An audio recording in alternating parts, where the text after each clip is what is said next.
Today I want to share a story of a young woman betrayed by her own father and the Apache man who risked everything to save her. It's a tale of survival, of trust built in silence, and of two souls standing against power and lies. If this story reaches your heart, please help us reach 1,000 subscribers. Now let's begin their journey. Red Bluff, Colorado Territory, April 1878. Dust moved like memory across the canyon, slow and deliberate. It curled under doors, clung to your boots, and settled deep into the lungs of men who didn't speak much. Nico Blackstone, Apache, by birth and shadow by necessity, leaned against the post rail outside the Dane estate, arms folded over a chest carved from stone and sweat. He'd been riding the borderlands all morning, tracking a shipment of rifles Judge Dane claimed had been stolen. But Nico knew better. Most of Dane's enemies weren't thieves. They were men like Nico, made desperate by land that had once been theirs.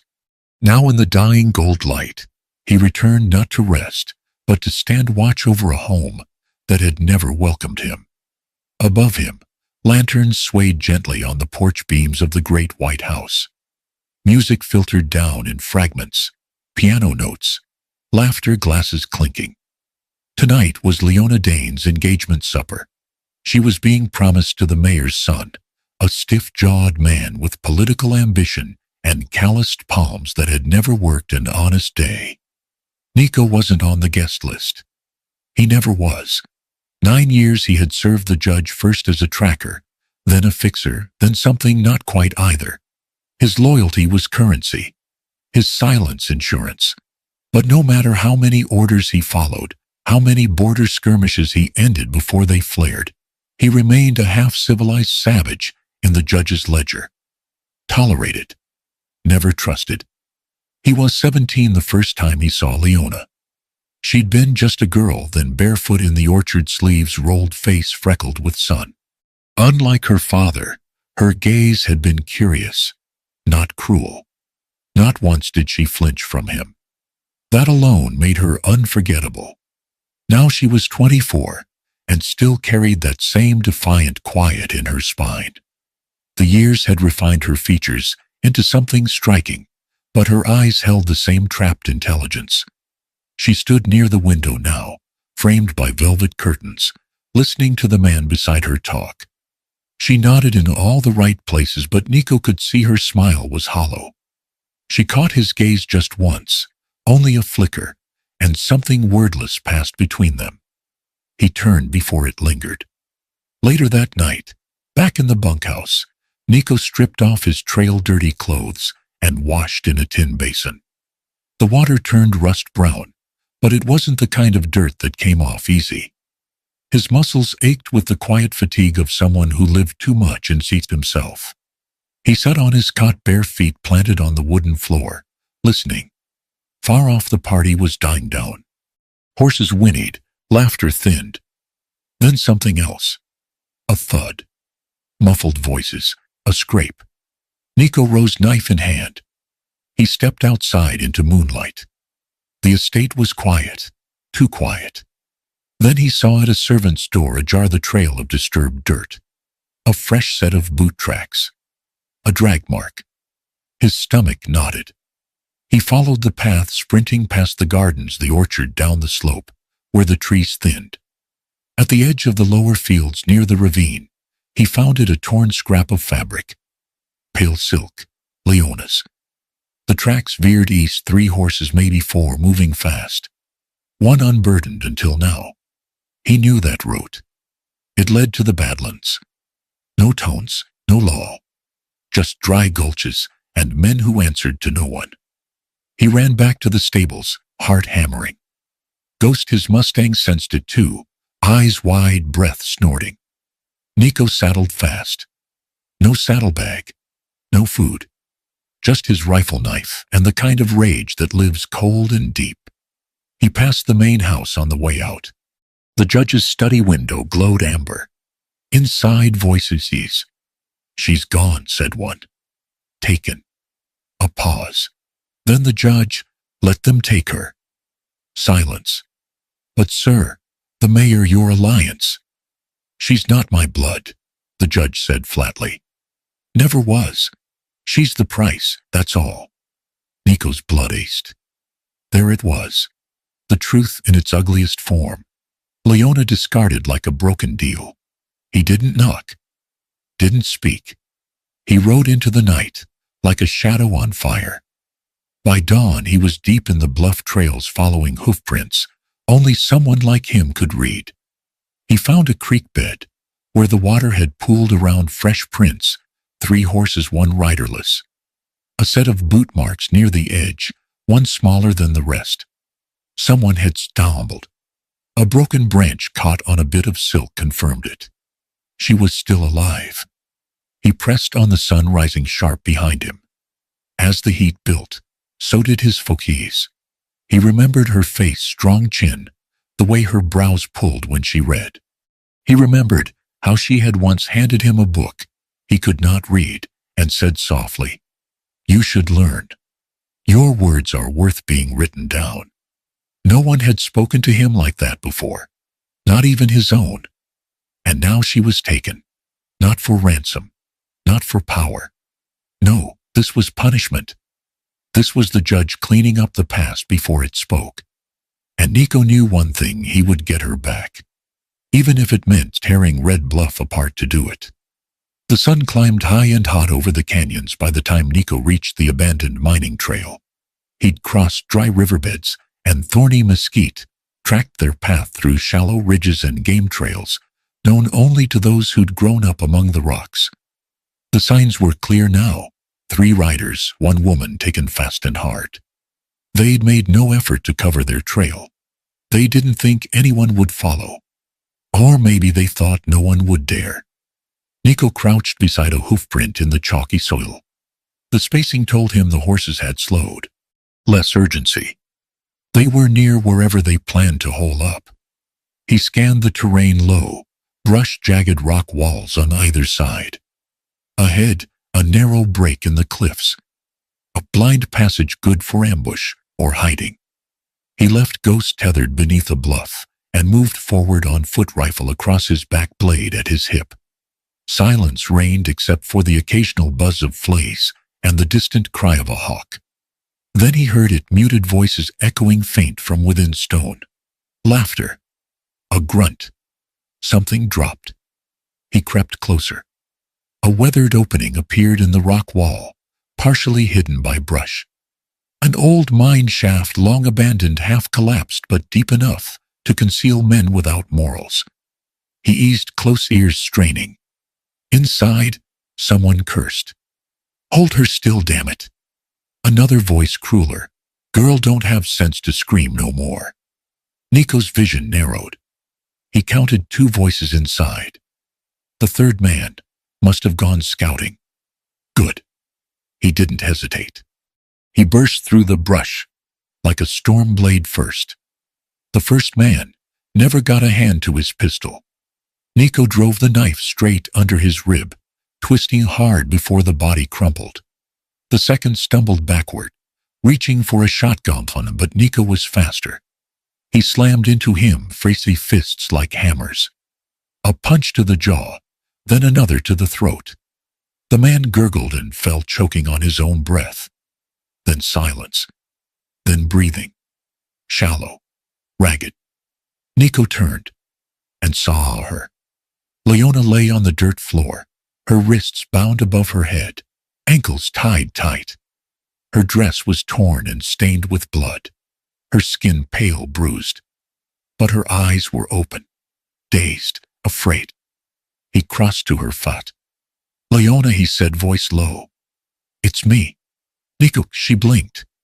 Tried to speak, but her lips trembled. He knelt, cutting the ropes at her wrists.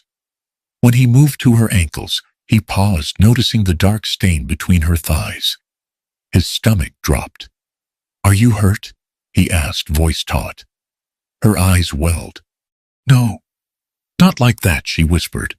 It's just my time." It took Nico a second. Then understanding dawned. Relief swept through him like wind over fire. "Oh," he murmured. "Okay." He didn't blush, didn't look away. just helped her sit up, wrapping her in his coat. Her hands trembled. "I thought you wouldn't come," she said. "I did, that was all." He helped her stand. Her knees buckled. He caught her, lifting her easily into his arms. She buried her face into his shoulder as he carried her out into the light. The sky was blinding after the cave. Her fingers clung weakly to his shirt. They made camp in a narrow arroyo, 5 miles from the mine, sheltered between rock spines. Nico made a fire from dried roots and boiled water. He gave her a tin cup, his coat still wrapped around her.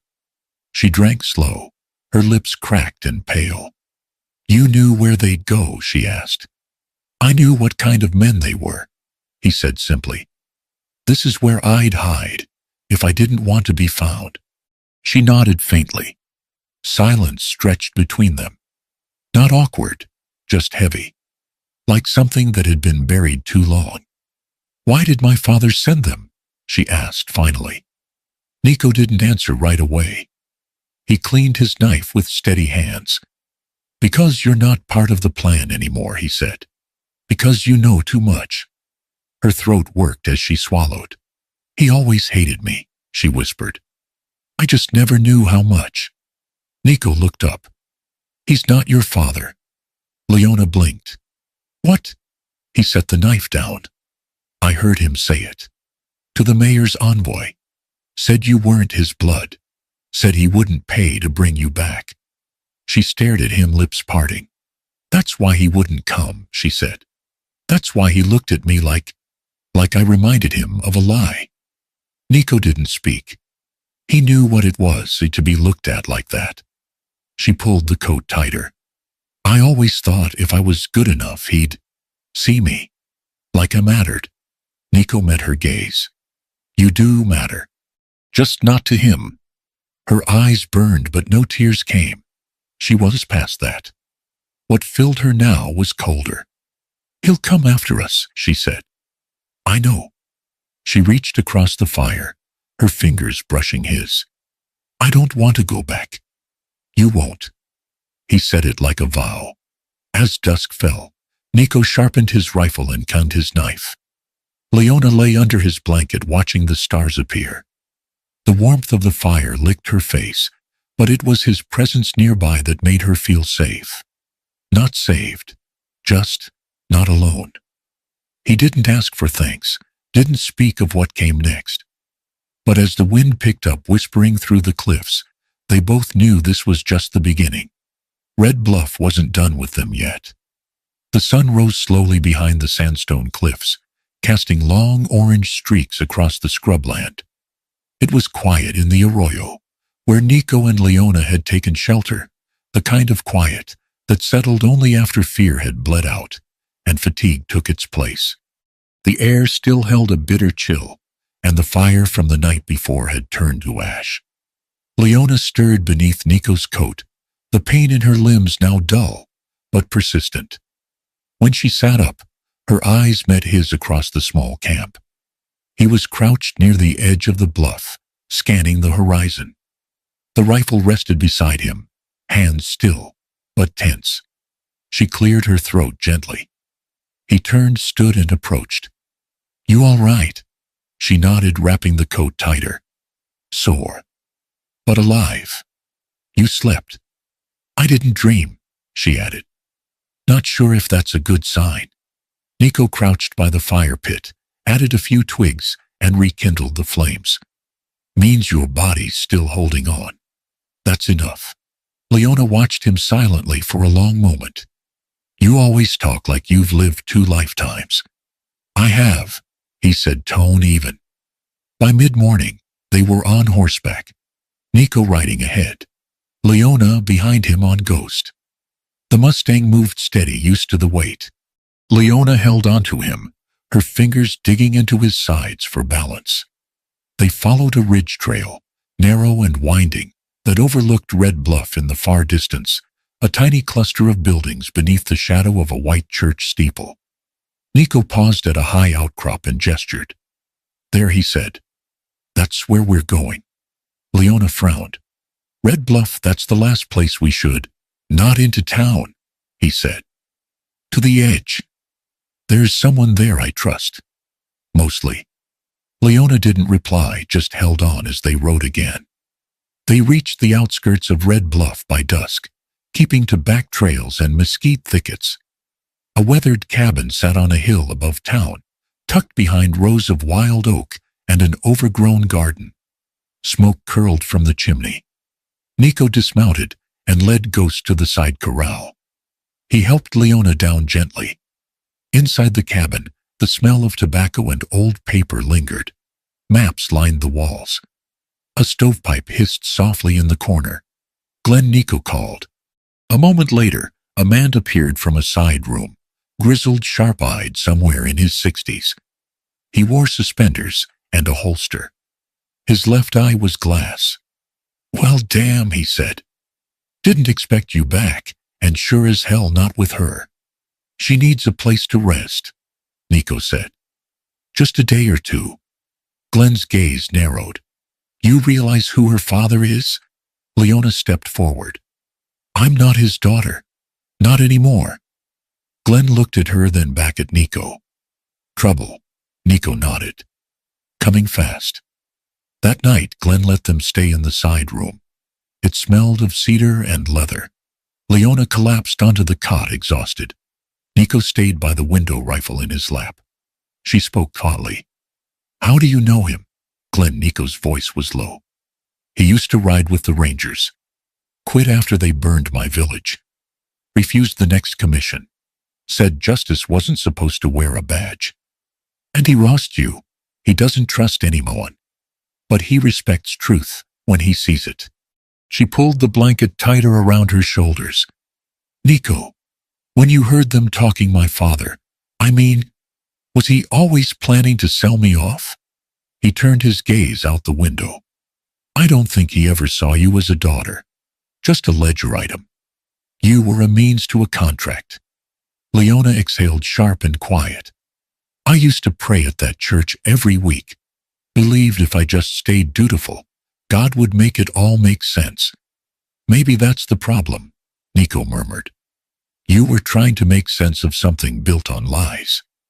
The next morning, Glenn handed Nico a folded sheet of parchment. Got this from one of the courthouse clerks. Quiet kid. Owes me.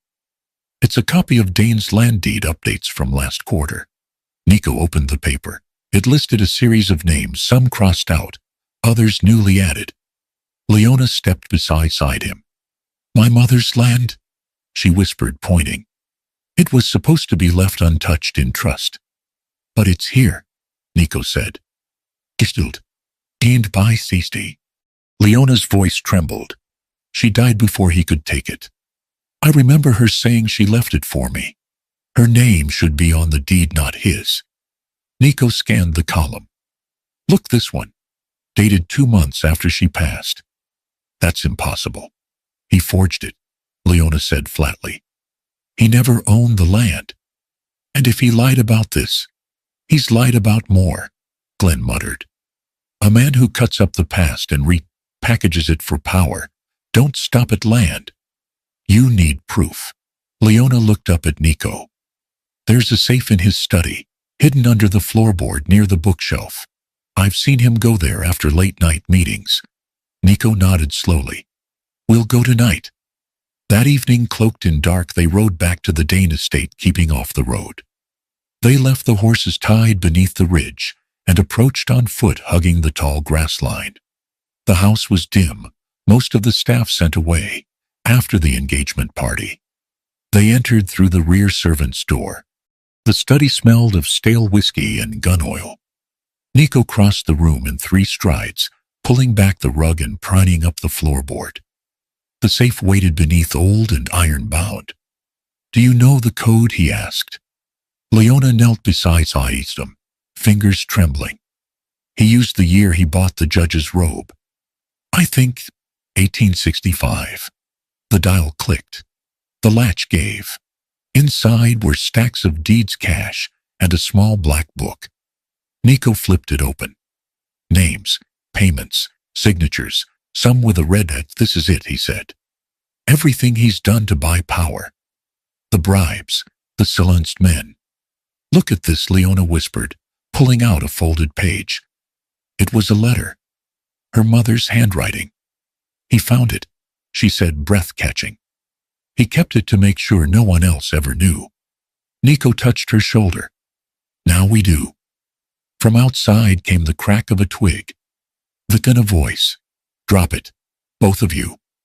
They turned slowly. The sheriff stood in the doorway, revolver raised. I knew you'd come crawling back, girl. Behind him stood 2 deputies, guns drawn. Nico looked at Leona. She didn't blink. And as her fingers slipped into her coat, reaching for the small pistol Nico had given her that morning, he realized something. She wasn't afraid anymore. The moment froze. Gunmetal, glinting in lantern light. Leona's fingers tightening around the grip of her pistol, and Nico's weight shifting ever so slightly as he measured the 3 men across the room. The sheriff, Rook Lyle, was no fool. He'd been Dane's hatchet man for over a decade, too clever for most and too cruel for the rest. The 2 deputies flanking him, Raleigh and Boone, looked like hounds let off a leash. Step away from the safe, Rook growled. You're both under arrest for trespass, theft, and attempted sedition. Sedition? Leona's voice, steady but cold, rang through the room. What law did you dig that one out of, Rook? My father's or the territories? You're not a Dane anymore, sweetheart, Rook sneered. That name was your shield. It's gone now. Nico spoke, then, voice like iron. She's not the one who should be arrested. Rook's eyes narrowed. You just don't know when to shut up, do you, Apache? No more words. Leona moved first. She ducked to the side, pulling the pistol from her coat. The first shot cracked, echoing off the wood-paneled walls. Raleigh cried out, his arm jerking as the bullet sliced through muscle. Boone lunged forward, but Nico was faster, crossing the room in 3 strides. He grabbed the lamp off the desk and hurled it. Glass shattered. Flame roared. The sheriff stumbled back as oil caught on the curtain, fire blooming behind him. Nico slammed into Boone with his shoulder, driving him against the bookshelf. Wood splintered. A rain of old law books fell like bricks. Rook fired once, missing Nico by inches. Then Nico was on him, blade drawn, a flash of steel and fury. They wrestled through the smoke, the sheriff howling as Nico's knife cut a deep gash along his ribs. Run! Nico shouted over the crackle of flames, but Leona didn't run. She fired again, hitting Raleigh in the leg as he tried to rise. Then she turned, grabbed the black book from the desk, and sprinted to Nico's side. Together they burst out the front door into the cold night. Smoke curled from the shattered window behind them as they tore across the front lawn and into the orchard. Ghost waited behind the fence, hooves, restless eyes wild from the scent of fire. Rita, Nico barked, helping Leona into the saddle. He mounted behind her, just as more shouts rose from the estate. Lanterns flared. Gunshots cracked behind them. A bullet sang past Nico's shoulder, ripping through his coat. He leaned low, spurring Ghost forward. They vanished into the trees, wind slicing their faces, his hooves thundering over dry roots and cracked earth. Behind them, the manor burned a fire, started by accident or feathead or perhaps justice. They didn't stop until dawn, painted the mesas with light. Near the edge of an abandoned ranch, they found a half-collapsed barn hidden between ridges. Leona slid from the saddle, her hands trembling, face pale with exhaustion. You're bleeding, she said. Nico looked down. Blood soaked his side, seeping from under his coat. Not bad, he muttered. Eat, she ordered. He didn't argue. She tore strips from the lining of her dress and cleaned the wound with whiskey from an old saddle flask. Her hands shook, but she worked with quiet determination. Does it hurt? Yes. Good. He smiled faintly. Once the bleeding slowed, she tied off the bandage and sat back, wiping sweat from her brow. We almost died, but we didn't. She met his gaze. You never hesitated. Back there, in the study. He looked away, jaw tight. I knew what we were walking into. Just didn't expect the fire. Leona held up the black book. This changes everything. It proves everything, Nico said. Land theft, bribery, hired killings. He's been laundering everything through church charities and political fronts. She stared down at the names. These men, they've run this town for years. Not anymore. She looked up. So what now? We expose them. But not in Red Bluff. Not while they still hold the law. Leona frowned. Then where? There's a circuit judge in Santa Fe, Nico said. Clean, honest. I rode escort for him once. He'll listen if we can get the evidence to him. That's a week's ride. And your wound I'll manage. She reached out, fingers brushing his. You saved me, she said. He met her eyes. I've been saving you for a long time. You just didn't know it. Later that night, as they lay inside the barn, Leona couldn't sleep. The silence pressed down heavy, broken only by the slow rasp of Nico's breathing. She turned to face him. Why do you care? She asked quietly. He opened his eyes. I mean, why me? Why not just walk away when you had the chance? He didn't answer right away. Then, because I saw you. What do you mean? The first time. 9 years ago. You were sitting in the orchard reading. You looked up at me. Like I was human. No one else ever did. She exhaled slowly. You think that's love? I don't know, he said. But it was enough to keep me from becoming like them. She reached over, touched his bandaged side. You still might die from this. I've died before, just not all at once. She smiled faintly. That's a very Apache thing to say. I'm a very Apache man. She leaned close, kissed his forehead, then lay beside him, her hand resting over his. Outside, the wind howled low through the ruins of the ranch. The wolves were coming. But for now, inside the bones of what once was, they had peace. The first 2 days on the trail to Santa Fe were harsh and silent. Nico guided Ghost along dry creek beds and ghost paths through the high desert, always watching the ridgelines for movement. The sun bore down relentless, and the wind whipped dust into their eyes until the edges of the world blurred. Leona rode behind him, arms wrapped tight around his waist, her face pressed into the space between his shoulder blades. Her grip wasn't fear, it was exhaustion. Every muscle ached. Every breath tasted of grit and old smoke. But she never complained. Nico bled through his bandage by the second night. They stopped at an old sheep herder's cabin, tucked inside a craggy vale of pinon pines. The roof had half collapsed, but the stones still held warmth, and the broken hearth took to fire. As Leona stoked the flames, Nico collapsed onto the floor, sweat pouring down his temples. You're burning up, she murmured, fingers pressed to his cheek. I've had worse. That's not an answer. She boiled water, tore more cloth from her underdress, and did what she could to clean the wound. It had reopened during the ride, red and angry. She ground dried sage from Nico's pouch, made a bitter poultice, and pressed it to the skin. He didn't flinch, but his jaw clenched hard. I don't want you to die before we get there, she said. You didn't used to care. She looked up sharply. That's not fair. His eyes softened. I know. They sat in silence for a while, the crackle of fire between them. Outside wind slid through the pines like whispered warnings. You think they're close? Leona asked. Nico nodded. If not now, then soon. Sheriff Rook's too proud to stop chasing. And your father? He's too afraid of the truth getting out. Leona clutched the black book to her chest. I still remember thinking I'd marry into safety, she said quietly. That's what my father promised. But every man at that party looked at me like a business ledger. Nico's voice came low. You deserve better than promises made by men with knives behind their backs. She stared into the flames. Do you believe people can change, Nico? He thought about it a long time. No, he said at last. But I believe they can choose who they become next. They rode again at dawn. Nico's fever broke during the night, and though the pain still gnawed at his side, he sat straighter in the saddle.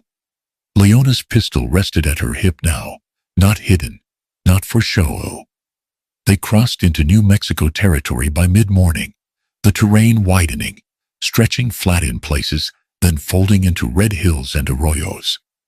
The road to Santa Fe curved through hard country, scattered pueblos, old missions, and canyons that swallowed light.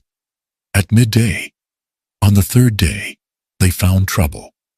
The riders came fast, 4 of them, faces masked, guns drawn. Hired men, not law, mercenaries. One raised a rifle and fired a warning shot. Dust kicked up inches from Ghost's hooves. Nico turned hard, forcing the Mustang up into the rocks. They dismounted behind a low rise, took cover between sandstone ledges. Leona dropped beside him, panting. They followed us. They're not lawmen, Nico muttered. They don't care if they shoot first. Gunfire cracked overhead. Pebbles sprayed their faces. Leona covered her head, then reached for her pistol. Nico's eyes flicked to her. You know how to shoot? No, she said. But I know how to aim. He passed her the spare rifle from his saddlebag, whispered instructions. Wait for my signal. Don't shoot unless they close in. He crawled along the ridge, circled wide, ghosting through brush and rock. 2 of the gunmen advanced, reckless, overconfident. One lit a cigar as he moved, grinning like a dog who thought the fight was already won. He never saw Nico. One swift blow to the throat, a knife through the kidney. The other man turned at the sound, only to take a rock full in the face, then Nico's fist breaking his jaw. Both collapsed without firing again. Gunfire echoed as the last 2 advanced on Leona's position. She waited, then rose. The rifle cracked. One man tumbled backward, his shoulders shredded. The last turned to run, but Nico dropped him from behind, a clean shot through the calf. The man screamed, then whimpered into unconsciousness. Nico returned to Leona's side, breathing hard. She lowered the rifle. I only meant to scare him. You did. He glanced at the wounded men. But you can't keep thinking fear is enough. Leona looked down at her hands. They weren't shaking. Then I'll learn. That night, they camped in a dry canyon, surrounded by rock spires. The stars stretched clear and endless overhead, and the moon was thin, sharp, like a blade. Nico sat sharpening his knife, while Leona read through more of the black book. She looked up. There's a name here I recognize. Judge Hurst. My father always said he was incorruptible. Then maybe he's the one we need. She nodded. He lives outside Santa Fe, a day's ride from the capital. Nico tied off his blade. Then that's where we go. She closed the book. I don't want to just hand this off. I want to testify. I want people to hear it from me. You sure I'm tired of being someone they speak over, or use, or sell? He looked at her, really looked. You're not the girl I carried out of that cave. She reached out, touched his arm. You're not the man who stood in shadows either. He covered her hand with his. They didn't kiss, not yet. But something in them shifted, rooted, grew deeper than need or rescue. It wasn't just love blooming. It was loyalty, respect, and pain shared like a burden made lighter. They reached Judge Hurst's homestead at dusk the next evening. A ranch house built from adobe and stone sat beside an old cottonwood grove. No guards, no servants, just a man with silver hair and tired eyes sitting on a porch with a journal in his lap. Judge Hurst, Leona called as she dismounted. The old man looked up, his eyes narrowed. You're Dane's girl. She walked forward, book in hand. Not anymore. Behind her, Nico stayed mounted, watching the horizon. We need 10 minutes, she said. That's all. The judge took the book, read a few pages, and didn't look up for a long time. The morning sky over Santa Fe was a wash of pale gold, streaked with slate blue, where night still clung. In the courtyard of Judge Hurst's adobe estate, the cicadas were quiet. So were the people. Nico stood near the arched gate, rifle in hand, his eyes tracking every rider who passed the distant road. The town below was waking. So was the danger. Inside, Leona sat across from the judge at a heavy oak table. The black book lay between them, opened wide. Hurst had been reading for hours. Every page turned with the gravity of law. "I knew Dane was ambitious," Hurst said finally. "But this is beyond ambition. This is treason." Leona's hands were folded tight in her lap. "Can you bring it to court?" "I can," he said. "But it won't be clean. He's paid off. Half the circuit has friends in the territorial office. Even in Santa Fe, I'll be fighting a stacked deck." "I'll testify," she said quietly. "I'll name every man, every deal, every false contract he ever waved under my nose." Hurst looked at her long and hard. "You understand what you're walking into?" "I do now." He nodded once. "Then we ride at dusk. Quietly. I'll have you both under protection until the hearing." She exhaled, shoulders finally easing. Nico entered, closing the door behind him. "They're here." "Who?" Leona asked. "Rook. And 4 riders. Saw them passing through the southern ridge. They're following the scent." Hurst stood. "I'll call for federal marshals." "You won't have time," Nico said. "They'll move before dusk." The judge looked at them both. "Then we hold them off. Long enough to ride." That afternoon passed like a slow drag of thunder across a clear sky. Judge Hurst armed 2 of his ranch hands and barricaded the front gate. Leona helped pack the pages of evidence into a canvas satchel, while Nico checked the ammunition and oiled the rifles. "I thought it would feel more triumphant," Leona said as she loaded bullets with shaking fingers. "Justice never does," Nico replied. "It's just a quieter kind of violence." She turned to him, eyes searching. "You think we'll survive this?" "I think we've already survived worse." She nodded, and for a moment, that was enough. At twilight, they heard the hooves. Not galloping, stalking. 5 riders moving through the brush below the property line. Nico watched from the stable's second window, tracing their shadows like predators circling a barn. "They're waiting for darkness," he said. "Then we move first," Hurst muttered, handing Nico a Winchester. "If they want blood, they'll find mine won't come easy." Leona moved behind Nico, strapping her pistol to her hip. "I'm not hiding." He turned to her. "You should. No. If this is the end, I want to face it on my feet." He stared at her, jaw tight. "Then don't hesitate." "I won't." The first shot came just as the sun dipped behind the hills. One of Rook's men perched behind a mesquite tree, fired toward the house, the bullet burying itself in the adobe wall beside the door. Nico returned fire, dropping the shooter with a clean shot to the shoulder. Then chaos. Gunfire erupted from both flanks. Dust clouded the air. A second man rushed toward the fence, but Hurst's ranch hand cut him down before he made it halfway. Inside the gate, Leona crouched low, pistol drawn, breath fast but focused.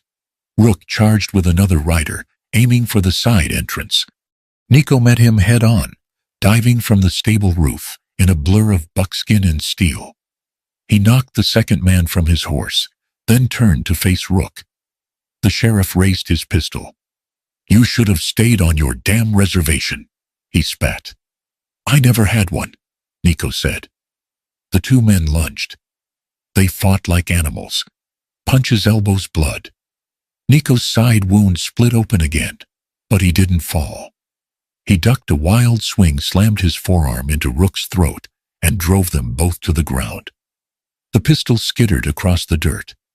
Leona ran toward it, scooping it up just as Rook rose behind Nico, blood dripping from his mouth, eyes wild. He reached for his knife and froze.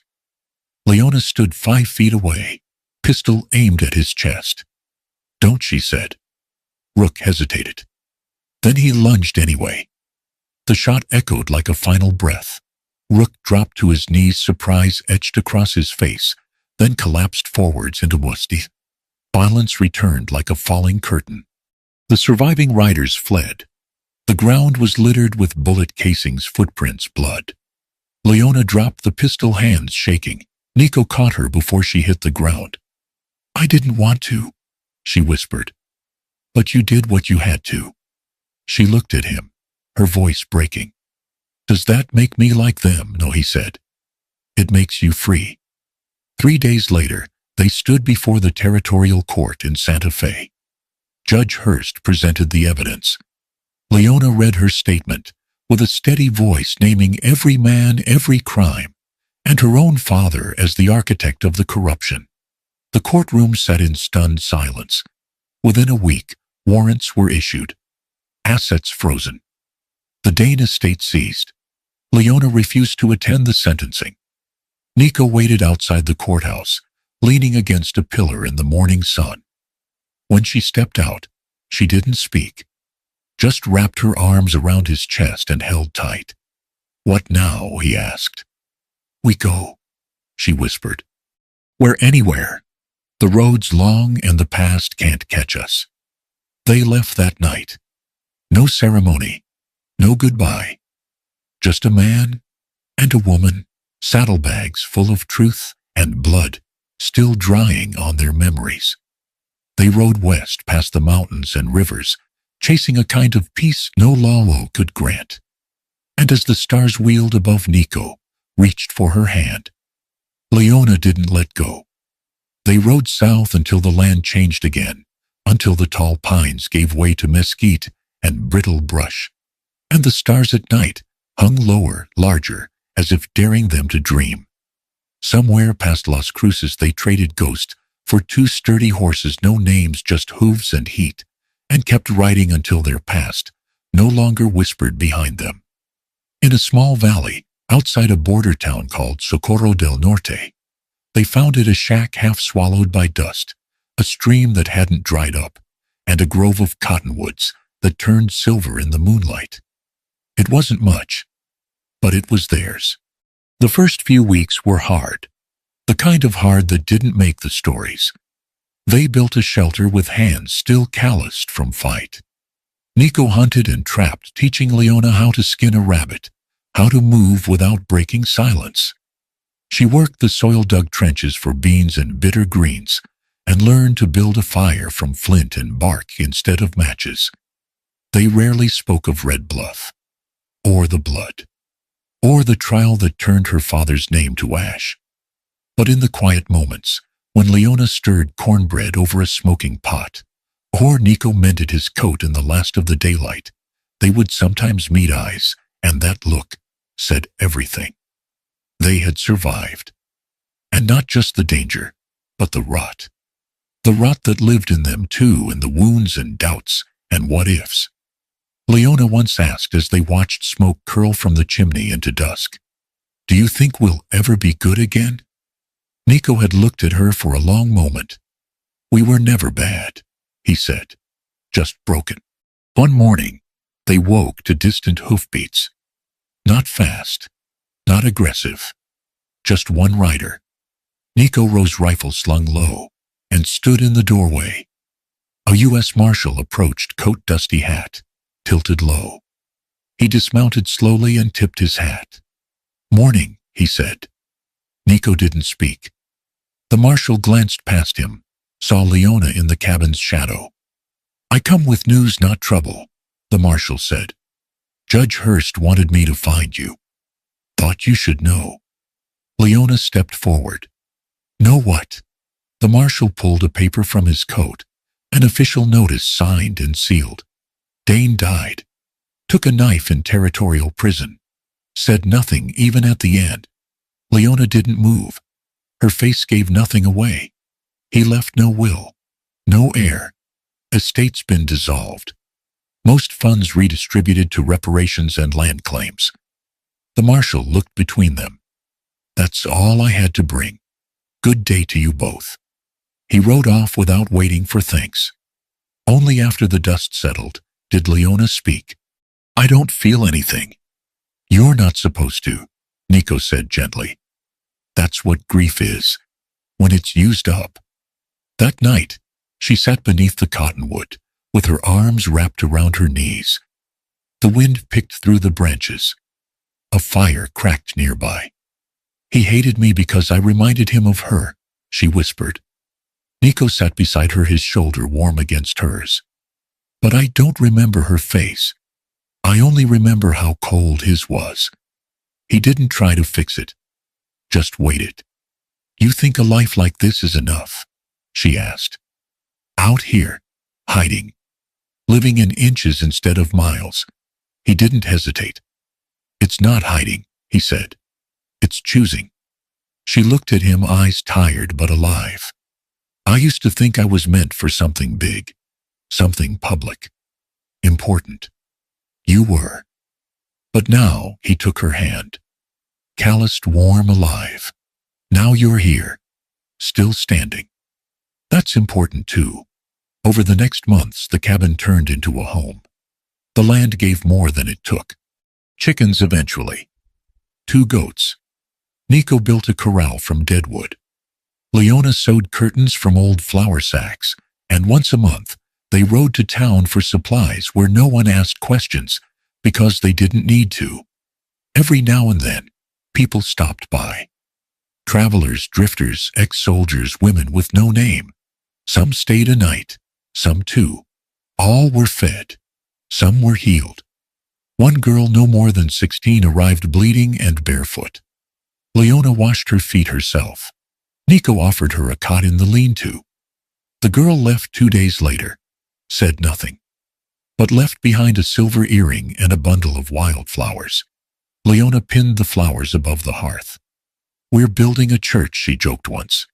Nico just smiled. Not the kind you kneel in. Then came the baby. Not theirs. A basket left by the door at dawn wrapped in homespun and an old army coat. No note, just a quiet whimper. Leona stared at the child for a long time, then lifted it into her arms. She never asked who the mother was, or where she'd gone. She just fed the baby goat's milk from a cloth and held her through the night. They named her Clara. By spring, the scars faded some, not gone, but not open anymore. Leona planted flowers near the creek, wild lupines bright and defiant. Nico made a cradle from cottonwood, carved smooth with gentle hands.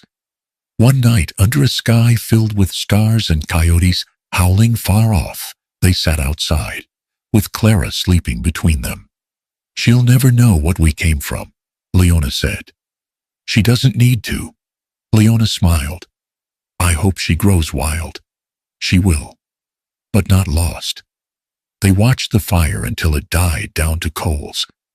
Then Nico looked at her, voice low. I never told you.